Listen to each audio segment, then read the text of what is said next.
إلا الله محمد رسول الله لا إله إلا الله محمد رسول الله لا إله إلا الله محمد رسول الله لا إله إلا الله محمد رسول الله. بسم الله الرحمن الرحيم.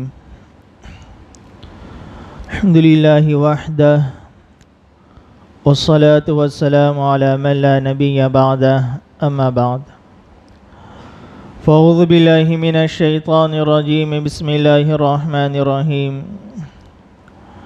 ومن آياته أن خلق لكم من أنفسكم أزواجا لتسكنوا إليها وجعل بينكم مودة ورحمة. وقال النبي صلى الله عليه وسلم إن أعظم النكاح بركة أيسره مؤونة او كما قال علیہ الصلاۃ والسلام. بزرگان محترم اور میرا عزیز ساتھیو، دعا فرمائے اولاً اللہ رب العزت مجھے صحیح کہنے کی توفیق عطا فرمائے. اللہ تعالی ہم سب کے اس مل جل کر بیٹھنے کو قبول فرمائے. عمل کا ذریعہ، اللہ کی رضا کا ذریعہ اور جنت میں داخل ہونے کا ذریعہ اس مجلس کو اللہ تعالی بنا دے. آج چونکہ نماز کے بعد نکاح کی مجلس ہے تو اسی مناسبت سے نکاح اور شادی کے متعلق کچھ باتیں آپ حضرات کے سامنے عرض کر دوں. اللہ رب العزت نے بھی اپنے کلام پاک میں میاں بیوی کے متعلق، نکاح کے متعلق کافی کچھ باتیں ارشاد فرمائیے. حدیث پاک میں بھی نبی کریم صلی اللہ علیہ وسلم نے نکاح کی مناسبت سے ایک بات کو واضح طور پر ہمارے سامنے بیان کر دیا. جو حدیث پاک میں نے تلاوت کی اس حدیث پاک کا ترجمہ یہ ہے ان اعظم النکاح برکہ ایسرہ مؤونہ، کہ نکاح کو آسان بنایا جائے، شادی بیاہ کو آسان کیا جائے، اس کو مشکل نہ بنایا جائے. آج ہر ایک لوگ یہ کہتے ہیں کوئی ایسا وظیفہ ہمیں بتا دیجئے، کوئی ایسا تعویذ مل جائے کہ برکت ہو جائے، برکت ہو جائے. شادی کرنے کے بعد، نکاح کے بعد اخراجات بڑھتے چلے جا رہے ہیں. ہماری کمائی ہمارے اخراجات کو مکمل نہیں کر پا رہی ہے. ادھر ادھر عاملوں کے پاس تعویذ کے چکر میں، وظیفوں کے چکر میں کوئی ایسا عمل مل جائے کہ برکت ہو جائے، برکت ہو جائے. جہاں سے نئی زندگی کی شروعات کی جا رہی ہے، اگر وہی ابتدا کا مرحلہ ہمارا درست ہو جائے، قرآن حدیث کے موافق ہو جائے، جہاں ایک نئی زندگی کی شروعات کرنے جا رہے ہیں، جہاں دو خاندان آپس میں ملنے جا رہے ہیں، جہاں سے ایک نئی نسلوں کی ابتدا ہونے والی ہے، وہی ابتدا کا دور ہمارا قرآن حدیث کے موافق ہو، اللہ کی رضا کے موافق ہو، سنت کے موافق ہو، تو ہماری آنے والی زندگی میں برکت بھی ہوگی، رزق کے اعتبار سے بھی، اولاد کے اعتبار سے بھی. تو نکاح کو سہل اور آسان بنایا جائے، نکاح کے معاملے کو، شادی بیاہ کو مشکل نہ بنایا جائے. تو برکت کیسے ہوگی؟ نبی کریم صلی اللہ علیہ وسلم نے ارشاد فرمایا ان اعظم النکاح برکہ ایسرہ مؤونہ. سب سے برکت کے اعتبار سے بڑا نکاح وہ ہے، برکت کے اعتبار سے ان اعظم النکاح برکہ ایسرہ مؤونہ، جس میں سب سے کم خرچ کیا جائے. جس شادی بیاہ میں خرچہ کم ہو، جس نکاح میں خرچ کم ہو، وہ برکت والا نکاح بن جایا کرتا ہے. اب ہم ہی دیکھ لیں کہ ہمیں ہمارے نکاح کو، ہماری اولادوں کے نکاح کو، ہماری اولادوں کی میاں بیوی کے مرحلے کو ہمیں برکت والا بنانا ہے یا بے برکت والا بنانا ہے. ہم دنیا کے ہر کام کو جب کرتے ہیں تو ہمارے سامنے صرف مخلوق ہی مخلوق ہوتی ہے. بھئی گھر میں شادی ہے، نکاح ہے، تھوڑا تو کرنا ہی پڑے گا. رشتہ دار کیا کہیں گے، گھر والے کیا کہیں گے، رشتہ دار کے چکر میں آج ہماری منگنی ہو یا نکاح ہو، شادی ہو، شروع سے لے کر آخر تک جہاں رشتہ طے ہوا وہاں سے لے کر نکاح تک یہ تمام ہمارے اعمال شریعت کے خلاف نظر آتے ہیں. اللہ نے ہمیں اسلام دیا ہے، مسلمان بنایا ہے، ہمارا ہر عمل شریعت کے موافق ہونا چاہیے. اگر اللہ نے مجھے اگر منگنی کا موقع عطا فرمایا تو شریعت کے اعتبار سے منگنی کیسے ہونی چاہیے؟ اللہ نے اپنے فضل و کرم سے میرا کسی جگہ رشتہ طے کر دیا تو رشتے کے بعد کی میری زندگی نکاح تک کیسے ہونی چاہیے؟ آج تو رشتے کے بعد بھی برسہ برس یہ رسم و رواج چلتا آ رہا ہے. مسجدیں آباد ہوتی جا رہی ہے، علماء کرام کی تعداد بڑھتی چلی جا رہی ہے، دعوت و تبلیغ کا کام بھی بڑھتا چلا جا رہا ہے، ہمارے محلے میں حفاظوں کی تعداد بھی بڑھتی چلی جا رہی ہے، لیکن ہمارے گناہ میں کوئی کمی نظر نہیں آتی. وہی جو رسمیں پرانی چلتی آ رہی تھی اس میں کمی نہیں بلکہ اور اضافہ ہوتے ہوتے بڑھتا چلا گیا. رشتے کے بعد بھی دونوں میاں بیوی کی طرح زندگی گزارتے ہیں. ایک دوسرے سے فون پہ رابطہ کرنا، گھنٹوں گھنٹوں بات چیت کرنا یہیں تک محدود نہیں بلکہ لڑکا لڑکے ایک ساتھ گھومنے پھرنے کے لیے بھی جا رہے ہیں. ہمارے اسلام کی سطح کہاں تک پہنچ چکی ہے؟ ہمارا نفس کتنا مردہ ہو چکا ہے کہ ایک ماں باپ اپنی جوان لڑکی کو اس لڑکے کے حوالے کر دیتے ہیں جس نے ابھی صرف نکاح کا ارادہ ہم سے کیا ہے، ہم سے نکاح کا وعدہ کیا ہے، پتہ نہیں کہ آئندہ اس کے ساتھ نکاح ہوگا بھی نہ ہوگا. اور ایسے واقعات نظروں کے سامنے ہیں. لڑکی اس کے ساتھ گھوم رہی ہے، پھر رہی ہے، باتیں کر رہی ہے اور پھر رشتہ ٹوٹ جاتا ہے. وہ لڑکی پھر اور کسی کے ساتھ اس کا نکاح ہوتا ہے. کتنی بے شرمی کی بات ہے. یہ ان ماں باپ کے بارے میں جن کے ماں باپ کا ضمیر مر چکا ہے، جو صرف اور صرف زبان پر ان کا کلمہ جاری ہے، ان کے دل تک کلمہ نہیں پہنچا ہوا ہے، وہ صرف ظاہری طور پر مسلمان ہے. ایک مسلمان کی بات تو دور ہے، اگر ایک غیر مسلم ہے اس کے اندر انسانیت ہے، اس کا ضمیر زندہ ہے، وہ ایک غیر مسلم باپ بھی اس بات کو گوارا نہیں کرے گا کہ میں اپنی جوان لڑکی کو کسی اور کے حوالے کر دوں، اس شخص کے حوالے کر دوں جس نے میری بیٹی سے صرف نکاح کا وعدہ کر کے رکھا ہے. غیر مسلم انسان کی بھی یہ ضمیر گوارا نہیں کرے گا. آج ہمارا مزاج کس طرف جا رہا ہے؟ ہماری اولاد، ہماری نئی نسلیں، ہم تو مسلمان ہیں، 5 وقت کا نمازی بھی ہے، حاجی بھی ہے، دیندار بھی ہے، ہماری اولاد کو کس رخ پر ہم لے کر جا رہے ہیں؟ اللہ تعالیٰ قیامت کے دن پوچھے گا، ہم سے سوال کرے گا، الا الا کلکم رائن وکلکم مسئول عن رعیتہ. اللہ نے ہمیں مسلمان بنایا، اولاد دی، اللہ تعالیٰ کی بہت بڑی نعمت ہے. اللہ نے کسی اچھی جگہ رشتہ طے کرا دیا، بڑی نعمت ہے. ان تمام نعمتوں کی قدردانی کی جائے.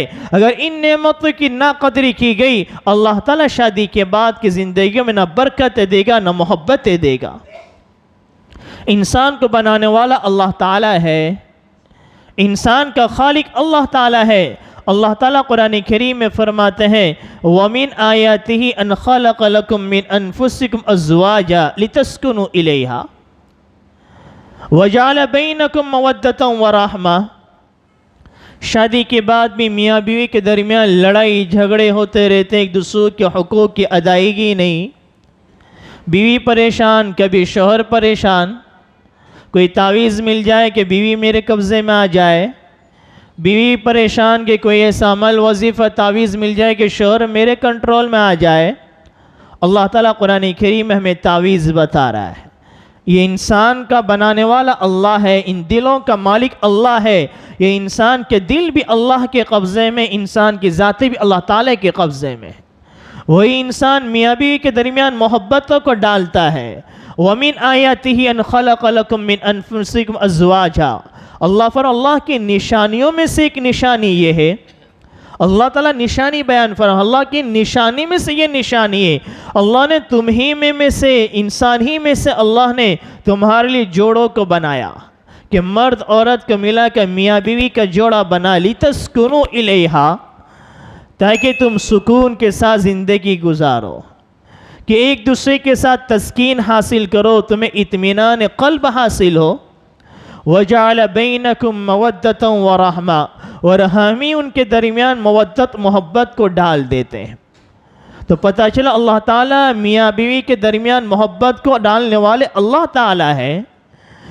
لیکن اگر ہم نے نکاح کے موقع پر، شادی بیاہ کے موقع پر اللہ کو راضی رکھا ہے تو وہ اللہ تعالیٰ میاں بیوی کے درمیان محبتوں کو ڈال دے گا کہ میرا بندہ ہے، یہ میری رضا کے مطابق، میری نبی کے طریقوں کے مطابق اس نے نکاح کیا، شادی بیاہ کے رسم و رواج کو ادا کیا، اللہ میاں بیوی کے درمیان محبتوں کو ڈال دے گا۔ اور اگر نکاح شادی بیاہ اس طرح سے رسی گئی کہ گھر والوں کو خوش کیا، خود بھی ناچے، رشتہ داروں کو بھی نچایا، محلے والوں کو بھی نچایا، وہ گھر والوں کو خوش کیا، رشتہ داروں کو خوش کیا، ڈھول تاشے بھی بڑھتے رہے، ناچ گانے بھی ہوتے رہے، سارے رشتہ دار خوش ہوئے، ساری مخلوق خوش ہو گئی، لیکن خالق خوش نہیں ہوا، جو شادی کے بعد وہ بیوی پورے گھر کو نچاتی ہے۔ پھر کہتے ہیں کہ ہمارے تو سب کچھ اچھا ہے، لڑکا اتنا اچھا ہے، ہمارا گھر بار اتنا اچھا ہے، اپنا ذاتی خود کا مکان ہے، پورا بنگلہ ہے، لاکھوں کی پراپرٹی ہے، کھانے پینے میں کوئی کمی نہیں، پھر بھی یہ ہمارے ساتھ ایسا سلوک کیوں کرتی ہے؟ تم نے اپنے خالق کے ساتھ ایسا سلوک کیوں کیا؟ تم اپنے اعمال کی طرف بھی نظر ڈالو، تم نے اپنے رب کے ساتھ ایسا سلوک کیوں کیا؟ یا اعمالکم احوالکم، تمہارے اعمال تمہارے احوال ہے، جیسے اعمال زمین سے آسمانوں پر جاتے ہیں ویسے آسمان سے زمین پر فیصلے اترا کرتے ہیں۔ ہم اولاد کی خوشیوں کے چکر میں، رشتہ داروں کی خوشیوں کے چکر میں شریعت کے احکام کو چھوڑنے والے نہ بنے، اللہ کی رضا کی رسی کو چھوڑنے والے نہ بنے۔ ہمیں ہر عمل کرنا ہے، شادی بیاہ کے ماحول کو رچانا بھی ہے، لیکن اسلام کے دائرے میں رہ کر ہمارا اسلام رہبانیت ہمیں نہیں سکھلاتا ہے کہ تم کما نہیں سکتے، شادی بیاہ نہیں کر سکتے، خوشیوں کا اظہار نہیں کر سکتے۔ نہیں، شریعت تو رہبانیت سے منع فرماتی ہے۔ اللہ نے خوشی کے مواقع بھی رکھے ہیں، اللہ نے غم کے مواقع بھی رکھے ہیں۔ انہو اضحک و ابکا، اللہ قرآن کریم میں فرماتا ہے وہی ہنساتا بھی ہے۔ جب تمہارے یہاں کوئی خوشی کا موقع آتا ہے، وہ اللہ ہی تمہاری زندگیوں میں خوشی کے مواقع کو لے کر آتا ہے، وہی حقیقت میں ہنسانے والا ہے، وہی خوشیوں کے مواقع تمہاری زندگیوں میں لانے والا ہے۔ وَأَبْكَا، اور رونانے والا بھی وہی ہے، اور رونے کا اسباب بھی، ماحول بھی وہی تمہارے درمیان کو لاتا ہے۔ انہو اضحک و ابکا، ہنساتا بھی وہی ہے، رلاتا بھی وہی ہے۔ خوشی کے موقع پر ہم اتنے آزاد نہ ہو جائے، ہم قرآن کے احکامات کو پس پش ڈال دے، نبی کی تعلیمات کو بھلا دے، موت کو بھلا دے، اللہ کو بھلا دے، قیامت کے منظر کو بھلا دے، اپنی آخرت کی زندگی کو بھلا دے، جہنم کے عذاب کو بھول کر خوشیاں منانے لگ جائے، اور جنت کی نعمتوں کو بھول کر ہم خوشیاں منانے لگ جائے۔ ہم خوشی کے مواقع پر بھی شریعت کے احکام کو مضبوطی سے تھامے ہوئے ہو، خوشی کے موقع پر اسلامی حدود سے ہم آگے نہ بڑھ جائیں، اور غم کے موقع پر بھی ہمیں شریعت کے حدود میں رہنا ہے۔ تو ہمارے نبی نے فرمایا ان اعظم النکاح برکہ ایسرہ مؤونہ، کہ سب سے برکت والا نکاح وہ ہے، سب سے برکت والا نکاح وہ ہے جس میں کم سے کم خرچ کیا جائے۔ ہم مخلوق کو دیکھتے ہیں، خالق کی طرف نظر ڈالنے والے ہم بنا کریں۔ ایک حدیث پاک میں نبی کریم صلی اللہ علیہ وسلم نے ارشاد فرمایا کہ 6 شخص ایسے ہیں جو بغیر حساب کتاب کے جن کے لیے جنت یقینی ہے۔ ایک تو اللہ کے نبی، ان کے لیے جنت یقینی۔ دوسرا شہید، جس نے اللہ کی رضا کے لیے اپنی جان مال کو قربان کر دیا۔ تیسرا وہ شخص صدیق، جو زندگی بھر، صدیق کے الگ الگ مراتب ہیں، ایک لمبا موضوع صدیق کسے کہتے ہیں۔ ہم آسانی طور پر ہم اس کو کہتے ہیں سچا، لیکن سچا کس بات میں سچا؟ صرف زبان میں سچا نہیں، اپنے عمل میں بھی سچا ہو، اپنے کردار میں بھی سچا ہو، اپنے کاروبار میں بھی سچا ہو، اپنے اخلاق میں بھی سچا ہو، اپنے گھر والوں کے حق میں سچا ہو، پڑوسیوں کے حق میں سچا، اس کو صدیق کہتے ہیں، سچ بولنے والا۔ نبوت کے بعد سب سے اونچا جو مقام ہے نبوت کے بعد وہ صدیق کا ہے، ایک اعلیٰ یہ مقام ہے۔ تو صدیق تو 6 شخص وہ ہیں جو جنت میں بلا حساب و کتاب جائیں گے۔ ایک تو نبی علیہ السلام جن کے بلا حساب کتاب بغیر شک و شبہ کے، دوسرا شہید جس نے اپنی اللہ کی رضا کے لیے اپنی جان کو اللہ کے راستے میں قربان کر دیا، تیسرا صدیق جو اپنے ہر عمل اور افعال اقوال کے اعتبار سے صدیق تھا، چوتھا وہ بچہ جو بچپن میں جس کا انتقال ہو گیا، جس نے زندگی کو دیکھا ہی نہیں، دنیا کو دیکھا ہی نہیں، بچپن اس کا انتقال ہو گیا۔ اب اس میں 2 چیزیں ہیں، ایک بچہ تو وہ ہے جو مسلمان کا بچہ ہے، نابالغ بچہ اگر انتقال ہو گیا تو وہ تو بغیر حساب کتاب کے وہ تو جنت میں جائے گا، اس میں کسی کا کوئی اعتراض نہیں، کوئی شک و شبہ نہیں۔ اور ایک بچہ وہ ہے جو مسلمان کا نہیں ہے، غیر مسلم کا بچہ ہے، اس کے ماں باپ مسلمان نہیں ہیں، کافر ہے، یہ بچہ لیکن نابالغ کی حالت میں انتقال ہو گیا۔ تو اس کے بارے میں علماء کرام کے 2 قول ہیں، ایک قول تو یہ کہ یہ بھی جنت میں جائے گا، اور دوسرا قول یہ کہ وہ اپنے ماں باپ کے کہ اولاد اپنے ماں باپ کے تابع ہوتی ہے کہ یہ بھی اپنے ماں باپ کی وجہ سے کافر کہلائے گا، دوسرا قول یہ ہے۔ اور تیسرا قول یہ ہے کہ یہ اولاد جو کافر غیر مسلم کے بچے جو بچپن میں انتقال ہو گیا، کیونکہ بچے یہ شریعت کے احکام کے مکلف نہیں ہوتے، تو نابالغ کی حالت میں انتقال ہو گیا، تو یہ بچے مسلمانوں کی جنت میں ان کے خادم بن کر اللہ تعالیٰ داخل فرمائیں گے۔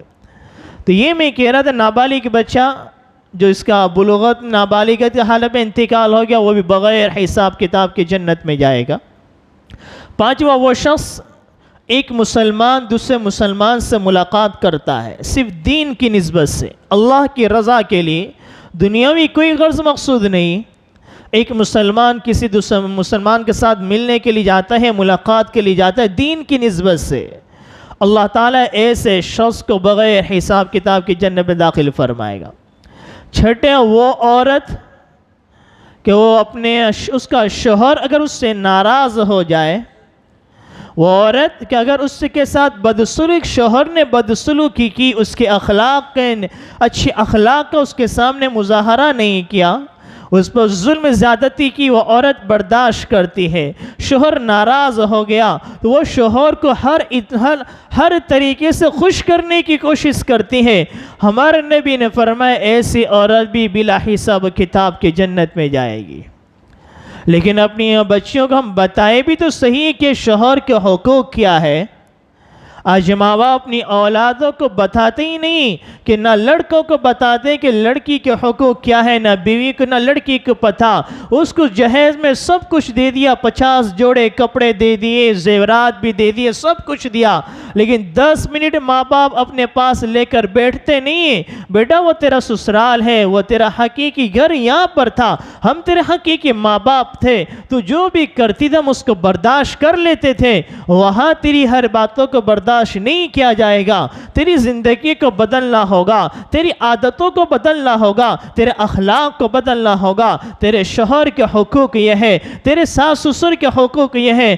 آج والدین اپنی اولاد کو یہ باتوں کی نصیحتیں نہیں کرتے ہیں تو یہ کہتے ہیں کہ ہاں اگر کوئی بھی تکلیف پہنچے تیرا باپ زندہ ہے آ جانا، تیرا گھر کھلا ہوا ہے۔ چھوٹی چھوٹی بات لے کر وہ لڑکے اپنے ماں باپ کے گھر پر جاتی ہے، وہ چھوٹی چھوٹی ماں باپ باتیں وہی ماں باپ بانٹے اس کو بڑا کرتے رہتے ہیں، وہی نکاح طلاق کی دہلیز تک پہنچ جاتا ہے۔ عام طور پر جو طلاق کے مسئلے ہمارے سامنے آتے ہیں اس میں سب سے بڑا رول جو ہوتا ہے یہ لڑکے لڑکی کے ماں باپ دونوں طرف کے ماں باپ کا ہوتا ہے، جو ان اچھی خاصی زندگی کو طلاق کی دہلیز تک پہنچا دیتے ہیں۔ تو اولادوں کو سکھایا جائے کہ اچھے اخلاق کا مظاہرہ کرے، شوہر کے حقوق کیا ہے، اگر وہ ناراض ہو جائے اس کو بنانے کی کوشش کی جائے۔ اگر شوہر ناراض ہو کر سو جاتا ہے، اللہ جنت کی حوریں اس عورت پر لعنتیں بھیجتی رہتی ہے۔ یہ تمام حدیث ہم اپنی بچیوں کو بتائیں گے، وہ اچھے سے زندگی گزارنے والی بنے گی۔ شوہر کو یہ ہے کہ میری بیوی میرا حقوق ادا نہیں کرتی، بیوی کو یہ شکایت کہ شوہر میرا حقوق کو ادا نہیں کرتا، یہ شکوے شکایتی چلتے رہتے ہیں۔ ہر ایک دوسرے کے حقوق کو ادا کرنے والا بنے۔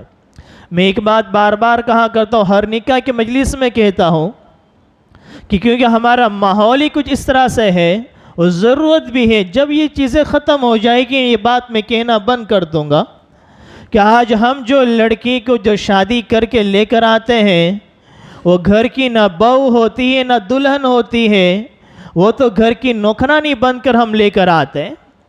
وہ شوہر کا کھانا پکائے، گھر کی صفائی کرے اور اس کے کپڑے دھوئے، شوہر آئے گا دوپہر کا کھانا کھائے گا، دکان پر چلا جائے گا، رات میں آیا رات کا کھانا کھایا، پھر کھانا کھا کے دوستوں میں چلا گیا، رات میں 12 بجے 1 بجے آئے پھر سو گئے، پھر صبح میں لیٹ سے اٹھے، پھر ناشتہ کر کے دکان پر چلے گئے، کاروبار میں چلے گئے۔ وہ عورت اس لڑکی نے اپنے ماں باپ کو چھوڑ کر تمہارے پاس آئی ہے، کوئی آسان کام نہیں ہے۔ اس نے اپنے گھر بار کو چھوڑا ہے تمہارے لیے، اپنے ماں باپ کو چھوڑا، اپنے گھر بار کو چھوڑا، اتنی قربانی دے کر وہ تمہارے لیے آئیے، پورا دن تمہارے کپڑے دھوئے، تمہارے گھر کا کام کاج کرے، تمہارے لیے کھانا پکائے، اور اس کی حیثیت تمہاری زندگی میں صرف نوکرانی کے سوا کچھ اور نہیں ہے۔